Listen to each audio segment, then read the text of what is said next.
High সবাইকে, আমি pile. তো দেখো আজ কিন্তু সকাল সকাল ঘুম থেকে উঠে একদম রেডি হয়ে গেছি।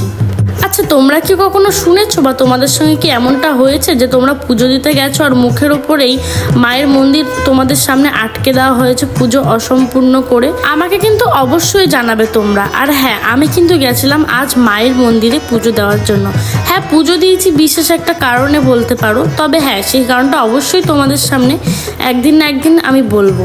দেখো, মায়ের পুজোর জন্য ফুল কিন্তু আমি সবসময় বয়স্কদের কাছ থেকেই নিই, কারণ কি সত্যি বলতে আমার কিন্তু ভীষণ খারাপ লাগে ওনাদেরকে দেখে। তো তোমরা হয়তো বুঝেই গেছো আমি কোথায় পুজোটা দিতে যাচ্ছিলাম। এটা ছিল আমাদের চাকদা স্টেশন।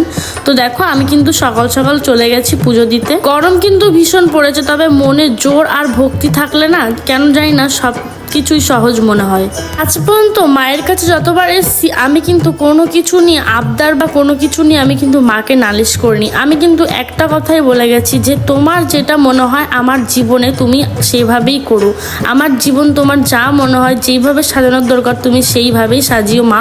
আমার কিন্তু তোমার কাছে কোনো আবদার বা কোনো কিছুই নেই। আর হ্যাঁ, আমি কিন্তু কখনো ভগবানকে ঘুষ খাওয়াই না। সত্যি কথা বলতে যে হ্যাঁ তুমি আমার স্বপ্ন পূরণ করো, আমি তোমাকে প্রসাদ দেবো বা তোমার পুজো দেবো, এরকম মন মানসিকতা আমার একদমই কম। তবে হ্যাঁ, আমি কিন্তু বাড়িতে বলতে গেলে পুজো করিই না, তবে আমি কিন্তু মায়ের বিশাল বড় ভক্ত। হ্যাঁ, আমি অত পুজো আশ্রয় করি না, তবে কিন্তু আমার মনে মনে কিন্তু আমি মাকে সব সময় স্মরণ করি। এবার চলো তোমাদেরকে বলি কি হয়েছিল আমার সঙ্গে। আমি যাই মায়ের মন্দিরে পুজো দিতে বসি। পুরোহিত মশাই জানি না পুজো করছিল, মন্ত্র পড়ছিল, হঠাৎ করে দেখি কি উনি কিছু না বলেই আমাদের মুখের সামনে একদম দরজা আটকে দেয়। আমি কেন জানি না, আমি জিজ্ঞাসা করার সময়টুকুও পাইনি।